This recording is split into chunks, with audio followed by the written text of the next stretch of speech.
بسم الله الرحمن الرحيم الحمد لله رب العالمين وصلى الله وسلم على نبينا محمد وآله وصحبه أجمعين waxaan ku dhex jirnay qراءadii العناصر المساعدة على تعلم اللغة العربية qراءada kamid ahayd wixii la akrinayay iyo sida in loo akriyo ay tahay iyo dadka aqsaamtiisan kasoo hadalnay waxyaalaha inuu ardayga luqada barana uusan iloobin waxaa kamid قراءة الصحف والمجلات والأخبار المكتوبة maadadaas waa maada yowmiya qofkii laba shayba waa ka saacidaysaa oo waxaa weeyaan قراءة الصحف oo luga carabiya alfasiixa ku qoran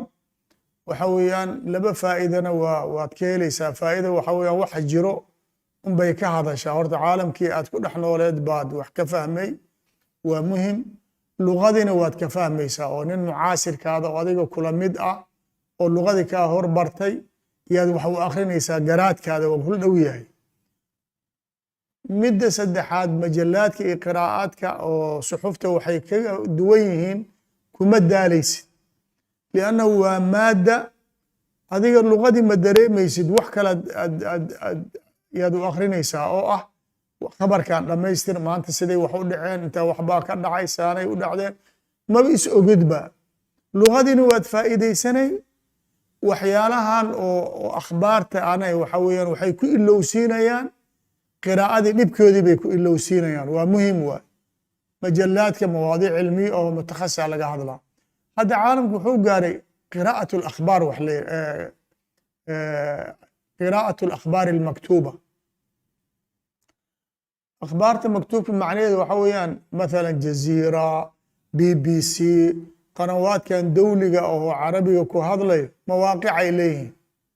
mawaaqicdaas haddaad geshid wixii shalay iyo maanta akhbaar ku baxay luga alcarabiya iyadoo qoran bay ku jirtaa oo weliba canaawiin ah marka intaad canaawiinta akhrisid yaa midkii si gaar ah kuu khuseeya doonaysid inaad u akhrisid ama khabar muhim weeyaan ama dhacda muhim ah weeyaan ama qofaad jeceshahay akhbaartiisa ku tacalluqdaa marka khaanadii dheg baad siinay warkii o dhan baa kuu furmay sawd ma ku jira waa qoran tahay waxay ka mid tahay waxyaalaha cusub oo hadda inuu ardayga ka faa'iidaysa ay tahay waxaaba looga badbaadayba qanawaadkan gabdha oo khaliicaad ah baa ka soo baxa oo wada qaawan laakiin akhbaarta maktuubada ah waxa weeyaan isla khabarkii gabadhii akhrinayso qoraal ah oo aan suurana la wadanin iyo aad helaysaa inaad akhrisid oo dembigana aad kaga badbaadid warkii nuxurkiisana aad heshid qiraa'a waxa weeyaan kutubtii maxaan ku irahdaa suxuftii majalaadkii kulli waa wada akhrinay liannaha kullaha tasubu fi saalix alluga laba shay baa marka lagaa rabaa qiraa'ada intaanan ka bixin qiraa'adii waxay rabtaa rafcu sawt waxaa kala duwan wax la yidhaahdo qiraa'a binadar iyo qiraa'a bisawt baa kala duwan ani hadda kitaabkan haddii aan qaato oon saan u fiiriyo waxaad arkaysaa 5 daqiiqa safxadii waaba dhameyba qiraa'a binadara la yidhahdaa wax badan kuu kordhi mayso taa horta ardada inay fahmaan waayo ninaaba waxa weeyaan wuxuu leeyahay luqaan baranaa wax baan baranaa kutubka waa qaadanaa sariirtuu isku ku saaxanaya marka saasuu isha ula raacaya waxa isha uu ku akriya hadduu carabku akri karayo tatactac fiih waana aragnay wax badan ood indhaha ku akri karta carabka haddii lagu akri la yihahdo waa ku dhibay marka waa inaad qiraa'a bilisaan oo adiga ismaqashid rafcu sawt markaan leenahay qaylima ah adaa ismaqashiinaysid qiraa'adaas waa qiraa'ada makhzuunka ee luqadaada wax ku kordhinayso oo maskaxdii iyo khaanadii gelayso laakiin nadar wax weyn ma keenayo nadar nin wax bartay oo rabo mawduucan inuu ogaado saas u fiirinayaa wixii hore u yaqiinay waaye marka waa yatadakar alcanaasir faqat nin muxaadaro diyaarsanaya nin dartii diyaarsanaysaa inuu u fiiriyo kadib oo canaawiin ka qorto laakiin nin luqa baranaya wuxuu u baahan yahay inuu wuxuu akhrinayo ku hadlo oo ku dhawaaqo u baahan yahay. waxaan mithaal idin siinayaa haddii la yidhaha arday maqطacan safxadan qur'aan kariimka soo xifdi hadduu maanta uusan cod ku akhrinin qur'aanka ma xifdi karaa? maanta dhan waad fiirisay safxadii waa soo bilowda waa fiirisay waa dhamaysay waa soo fiirisay waa dhamaysay waa fiirisay waa dhamaysay wax ma lagu xifdi karaa? jawaabtii waa la. sidaad u ogaatid farqiga u dhaxeeyo alqiraa'atu bisawt walqiraa'atu binadar qur'aanka xifdintiisa le ugu qiyaas qaado. ninka qur'aanka markuu akhrinayo uu xifdinayo waa inuu akhriyaa cod uu ku akhriyaa ou ku celceliyaa markaasuu maskaxdiisa galaya qur'aanka. laakiin nadar waxmad sidaasay lugadina la mid tahay. wixii aad rabtid inay kula haraan oo wax aad kala hartid waa inaad akhrisaa. marka akhrinta noociisa waa inaad barataa. walidaalika idaa quri'a alqur'aan qur'aanka ajirka lagu qorayo waa qiraa'ada wa kan kale nadarka ah waa baab kale. walidaalika aniga aan ictiqaadsanahay waxa salafka laga soo guuriyey fulaan qara'a alqur'aana khatama alqur'aana fii leylatin aw khatama khatmatayni fii leyla camali ma noqon karto ilaa in qiraa'a binadar ay tahay maahin. ninkan qur'aanka uu xifdiyahay nin imaam ah weeyaan marka wuxuu rabaa inuu qur'aankii oo dhan madaxa ku sajilo saasuu safxada u fiirinaa tii kale u fiirinaa tii kale u fiirinaa hadhow dadba waaba dhammaynaya. ani mathalan marka qaarkeed qur'aankii macaani baan ka raadinaya aayaddina hadda ma xasuusto marka akhriga suurat albaqaraan soo qaadana saasaan isha ula raaca dheg dheg dheg dheg dheg waxaad arkaysaa suurat albaqara in 10 daqaa'iq aan safaxaadkeedii oo dhan ku wada fiiriyey. marka dantii aan ka lahay waxa weeyaan naskii aan raadinay baan ka helaya. marka taas nadara la yidhahda. laakiin qiraa'a takhtalif. midda ugu dambayso qiraa'adaan ugu bixin waxa weeyaan inay qiraa'ada istimraariya leedahay. yani dadka waxa weeyaan dad baa caadifo ay qabanaysaa. maanta wuxuu leeya waa in markuu maanta muxaadaro dhegaysto luqada iyo qiimaheeda intuu guriga ku laabto 6 saaco isku xigto wax akrinaya. laakiin biri meeshii ugu dhaqaaqay dadka ugu xun ku waa weeyaan. walidaalika nebiga markuu ka hadlayay acmaasha ugu khayr badan oo ilaahay ugu jacayl badan yahay adwamuha wa in qalla buuri. acmaasha axabu alacmaali ila allahi adwamuha wa in qalla. acmaasha ilaahay uu jecel yahay midda daa'imka awa lianna alistimraara yajcalu alqaliila kathiiran. marka waxaa laga rabaa jadwal uxadid yowmiyan inaad wax akhrisid yowmiyan inaad wax akhrisid. laakiin waxba kordhimaysid inaad maanta aad 20 safxa akhrisid maalinka dambane 10 maalmoodna aad gadaali soo dhihin waxba weyn kuu kordhi mayso. waxaa la rabaa waqtigaada inaad qiimaysatid tukhasis lilqiraa'ati waqtan saa weeyaan. wax kasta markaad daa'imtidaada natiija ka keeni kartaa. marka taana waxay keenaysaa maanta waxaad akhrisay 5 safxa maalinka 6 safxa maalinka 7 safxa maalinta waxay kugu imaanaysaa inaad 50 safxa akhri kartid. waa mujarab wax la og yahay waay laakiin isbarid bay u baahan tahay marka ugu horeyso. sidaa daraaddeed yaa waxaa loo baahan yahay qiraa'ada sidaas in loo qaato. ayib aannimaada markan waxaa ku xiga cunsurka labaad alcunsur alawal almusaacid calى tacalumi luga alcarabiya alqiraa'a. alcunsur الثاني alxifdu. qiraa'a way dhaaftay qofka waa inuu jiraa rasiid min alluga alcarabiya oo madaxa uga jiro oo kayd u ah inuu jiro wa. xifdiga waan kuu sheegi doonaa faa'iidaadtiise waxa in la xifdi ay yihiin waa maxay. waxaanu ogaanaa culamadeennii horo wax kasta waa la xifdi jiray. yani markii hadda minhaajka oo kale aad akhrisid bidaayadiisa wuxuu leeyahy imaamu nawowi minhaajka waxaan ka soo gaabiyey kitaabkii muxarar uu raafici lahay baan ka soo gaabiyey fii nisfi xajmihi liyashula xifduhu. minhaajka waxba saan loogu soo yareyba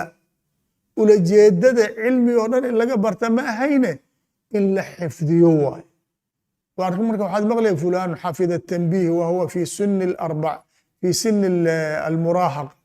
fulan xafida المنهاج fulan xafida kayta alule sababta waxa weeyaan markii aad kitaabkan xifdisid lafdigiisana waad xifdisay axkaamtii ku jirtay cilmigiisana waad qaadatay marka xifdiga dhaqan bay u ahay dadka culamada waxa u keenay inay mutamayiziin noqdaanne waxa weeyaan intaasoo mutuun ay kor ka haayeen maanta markuu rabo inuu wax qoro mutuuntii baa iska soo daadanayso marka waxyaalaha in la xifdiyo ay tahay alqur'aan alkariima ugu horeey waxa weeyaan aclىa darajaat alfasaaxa walbalaaga qur'aankii waay adiga luga alcarabiya soo ma baranaysid carabtii lugada adduunyada ugu badnayd qur'aankii lagula taxadiyey ee lagu caajiz geliyey ayaaba yaalla maanta asigaasaad xifdinay waxaa ceeb ah inaad minhaaj xifdisan tahay alfiya aad xifdisan tahay kitaab fi lusuul aad xifdisan tahay kitaabkii ilaahayna aad xifsadayn waxa weeyaan awlawiyaadkii aadan kala garanayn ibda bilqur'aan alkariim qur'aanka xifdigiisa waa ka sahlan yahay alfaadiisa iyo sida uu yahay wuu ka sahlan yahay xifdigiisa waxa kale walidaalika waan aragnaa caruurteenna fi xuduud sanatayn wa nisf ilaa 3 sanawaad bay ku xifdiyaan maa bayna 6 sanawaad ilaa 9 sanawaad ilmaha qur'aanka lagu xifdisiya marka intaa caruurta ay xifdiyo qof weyn hadduu u tafaruq hal sanaa ku filan tasawaru inaad shaqadan adduunyada albaabta u xirtid oo aad meel qur'aanka lagu xifdiyo oo aan buuq iyo qayli lahayn aad tegtid ee hal sana aad soo noqotid adigoo maca safarati alkiraami albarara ah oo qur'aanka xifdisan sanadkaa khasaartay ma ah laakiin intii magaaladii shaqadii caruurtii lagu dhex jira niman hore u soo xifdinin qur'aan ma xifdi karo waxaa ku xigo asuna nabawiya intaad gaari kartid inaad ka xifdisid haddayna kaa ahayn sunnada nebiga xifdinteeda hadday kaa ahayn luga ahaan bay kaa saacidaysaa liannahu fasaaxada bacda alqur'aan alkariim lugatu rasuul sala allahu alayhi wasalam walidaalika nebigu wuxuu iri ucطiitu jawaamica alkalim wa fii riwaaya wakhtusira liya alkalaamu ikhtisaaran jawaamic alkalim macnaheedu waxa weeyaan ana الnabiya kaana qaadiran calى اlityaani biاlmacaani اlkathiira fi alfaadin qaliila qudra waxaa la yihahda aliijaaz marka kalaamka nebiga markaad akrinaysa waa dareemaysaa dadka kale hadalkiisa wuu ka duwan yahay waxa weeyaan rasiidkaadii baa ku kordhay markii aad ka timaadid waxaa kugu xiga ashicru alcarabi waxaa la yihahda alcarabu ashicru diiwaan alcarab carab adduunyada waxay ka dhihi laheed o dhan shiciray ku dhammaysatay maadaama ay umiyiin ahaayeen oo waxna ay wax qoranna ay akhri karin waxna ayna qori jirin waxooda dhan waxay ku soo aruuriyeen shicirkaas taariikhdooda sifaadkooda wanaagsan noloshoodii ammaantoodii waqaa'icdii iyo axdaadtii dhacdoo dhan shicirkooday ku aruursadeen ninkaa haddii ha laga hadla yidhahdo taariikhda shicir buuba u xifdisan yahayba marka waa kuwa sidaasaa loo akrinaya ka soo bilow almucalaqaat الsabca ilaa an taأtiya fi casrina laa zaalat hunaaka manduumaat fi اladab اlcarabi wa fi اlculuum الsharciya intaba waa leeyihiin waxa weeyaan waxaad ka helaysaa qofka hadduu wax xifdiyo wuxuu helayaa nin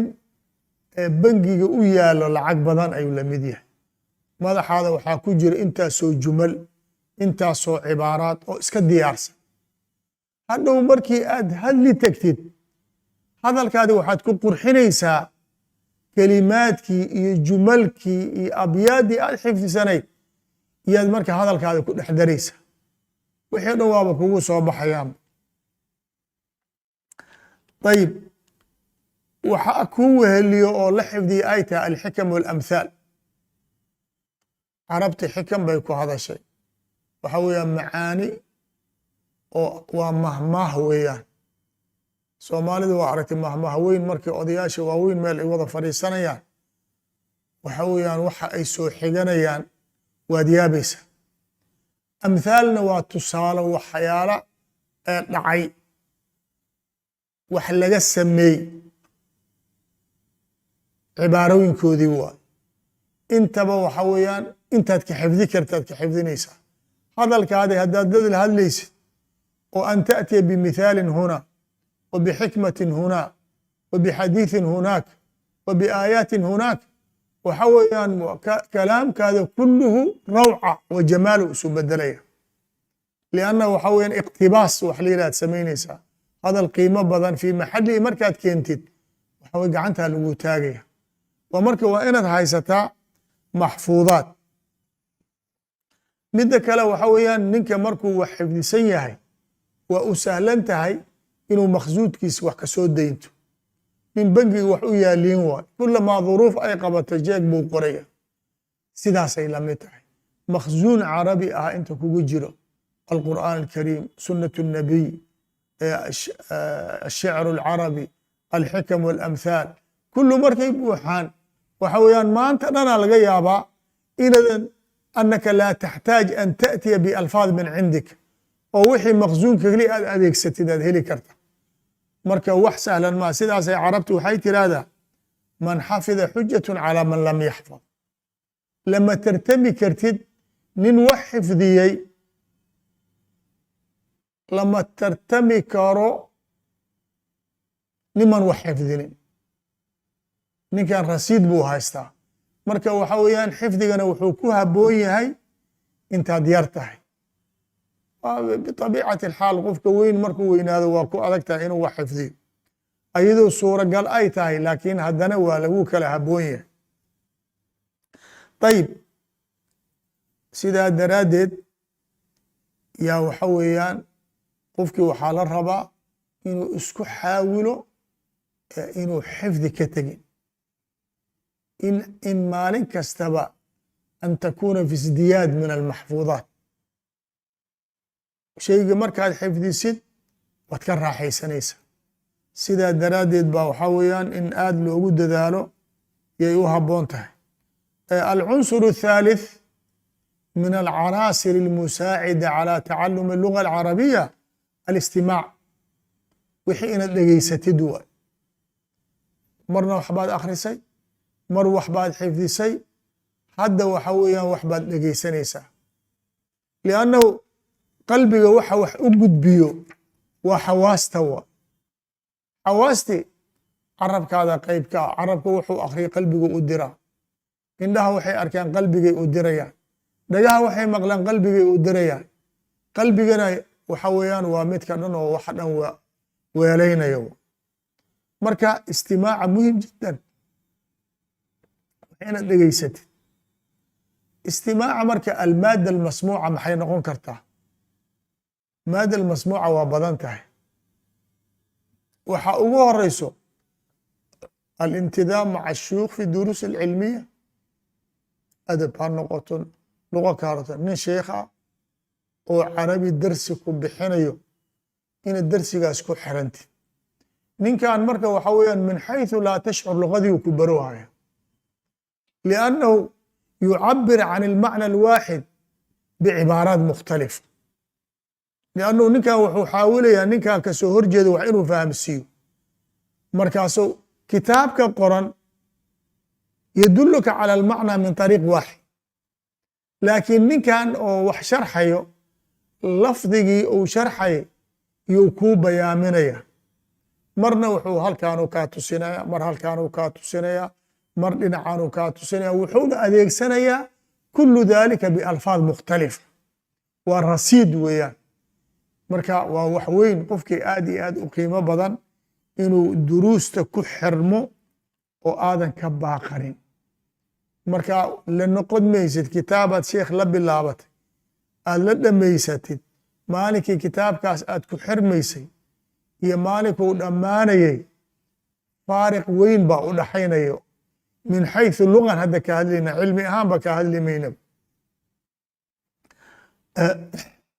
waxaa ka mid ah waxyaalaha laga faa'iidaysto alkhuطab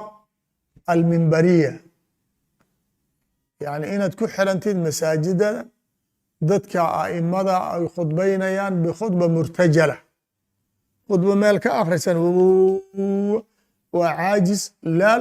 la lmutakalim yastafiid wala lmustamic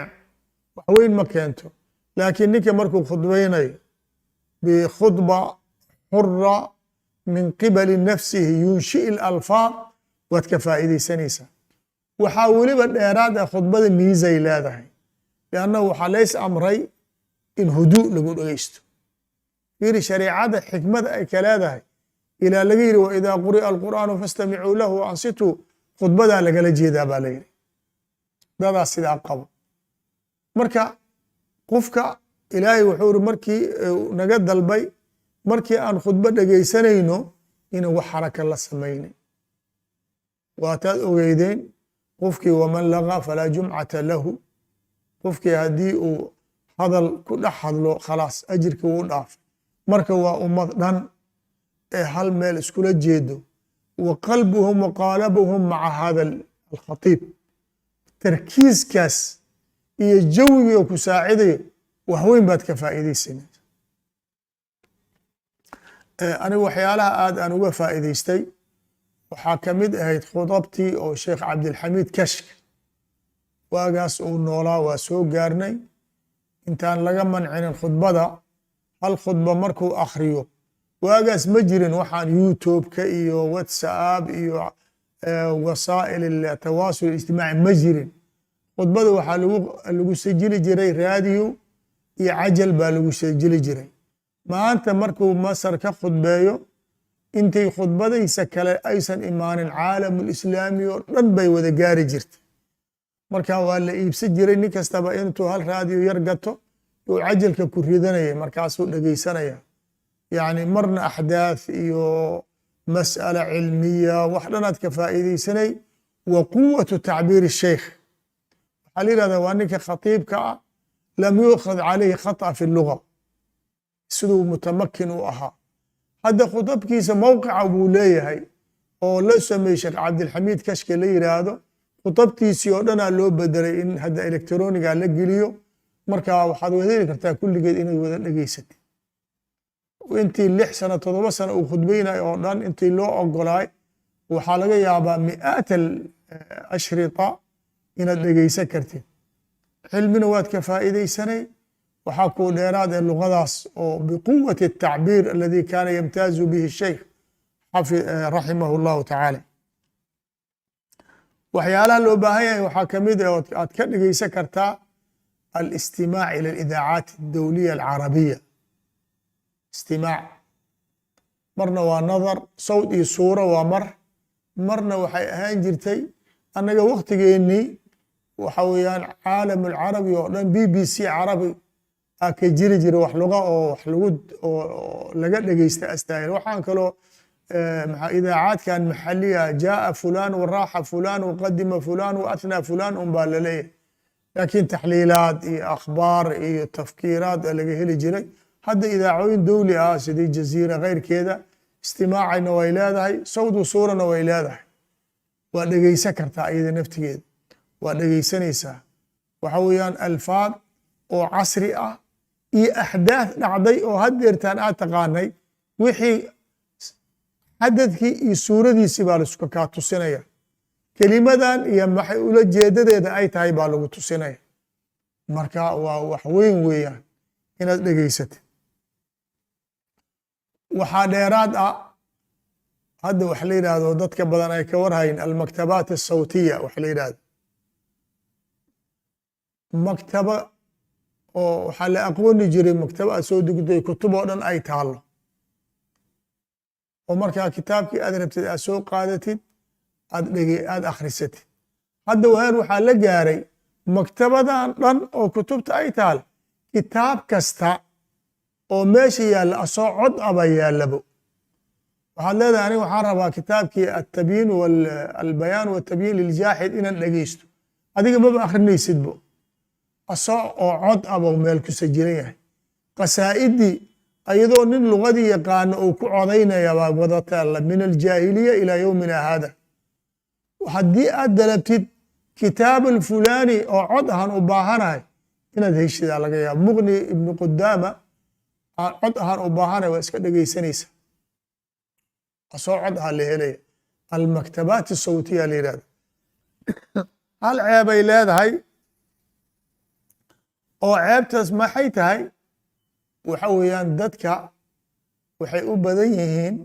markay wax dhegaysanayaan inay irtiqaa sameeyaan acdaadoodii xibnahoodii dhan baa iska dhammaanaya codkii waa maqlaya laakiin waxay tahay ma dhegaysanaya qaarna waaba ku hurdayaanba ilaa daraja ay ba yidhaahdaan habeen kasta markaan hurdayo waxaanoo dhegaysanaya un baan hurdaya taas lama rabo taa wax keeni mayso waxaa la rabaa istimaac oo aad xaadir tahay oo waxa lagu sheegaya aad mutaabicaynaysid waxaa ka mid ah duruus shuyuukh almusajala fiiriya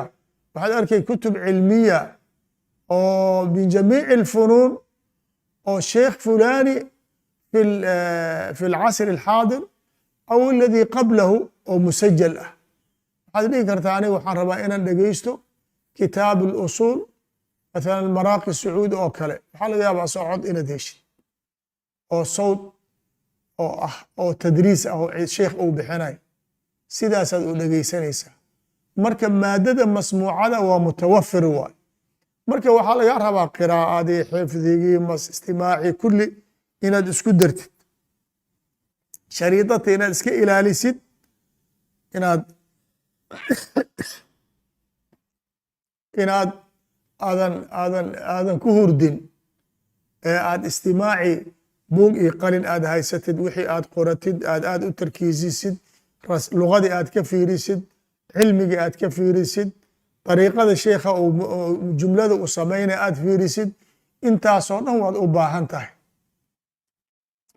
marka waxaad arkaysaa kulu hadi alcanaasir tatasaacad weli luga un baad ku jirtaa liannahu lugadii inaad baratidaa macnaheeda waxay tahay weelashii wax lagu maali lahay inaad keentid sidaa daraaddeed waxa weeyaan inaad lugadii aan xoogga saarno waxaa noogu xogi doona in sha allahu tacaala cunsur almuxaadatha lugadii markaad soo akhrisid oo aad soo xifdisay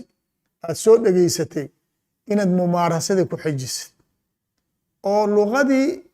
aad akhrisay ood dhegaysay oo xifdisay inaad markaan adeegsatid oo dad kale kula hadashid